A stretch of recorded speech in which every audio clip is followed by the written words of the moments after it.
So how do you tell your children what to do and what mistakes not to make that you made in your life when you were young? If you're 40 and 50 years old or in that range, you probably have kids that are in their 20s, or they may be teens. And if you're like me, you have tweens. And you're looking at their lives and you're seeing the trials and tribulations and the life changes and daily hassles that they're going through on a daily basis. And you recognize them. You recognize them because you were once a tween, you were once a teen, and you were once in your 20s. And you see them in relationships, or maybe they're not in relationships, and you want to just take them by the shoulders and shake them.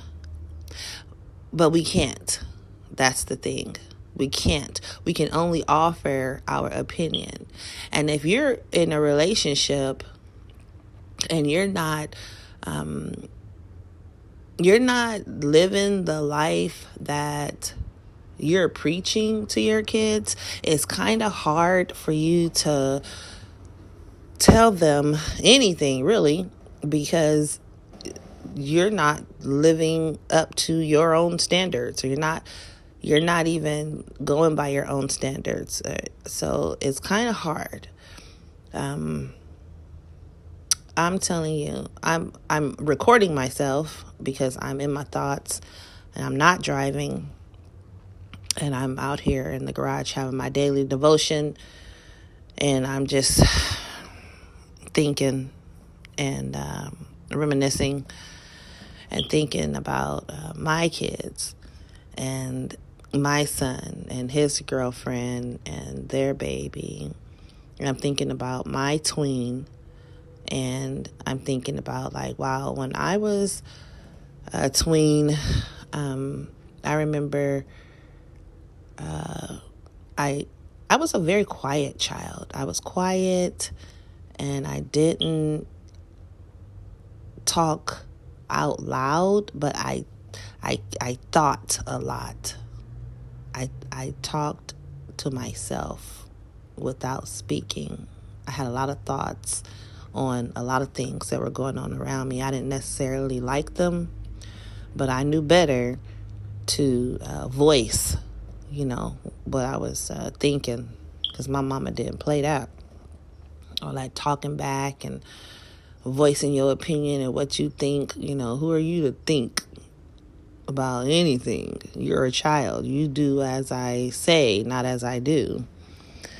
So I remember my mom, because I didn't talk a lot, I remember my mother telling me, she wanted me to open up one day, and she wanted to know what I was thinking, and I just couldn't bring myself. I remember the moment too. I couldn't bring myself to tell her what it is that I was feeling, and I don't know why I felt that way.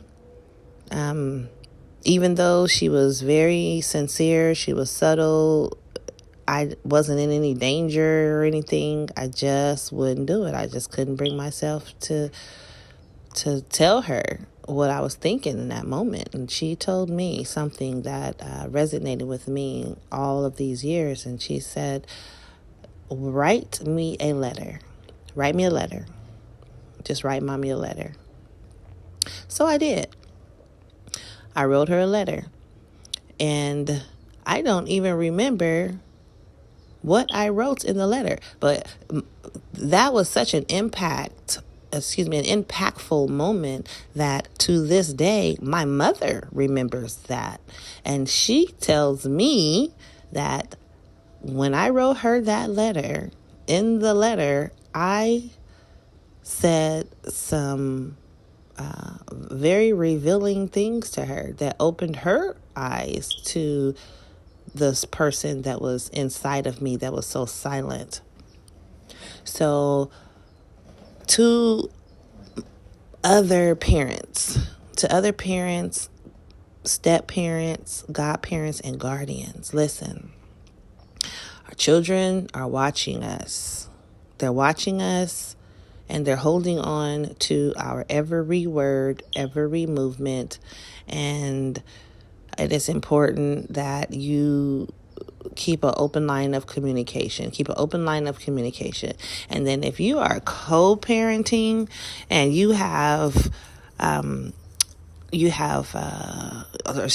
custodial parent, or you are the non-custodial parent. So you have kids, or you have a kid or child or children, whether they are tweens, teens, or adults.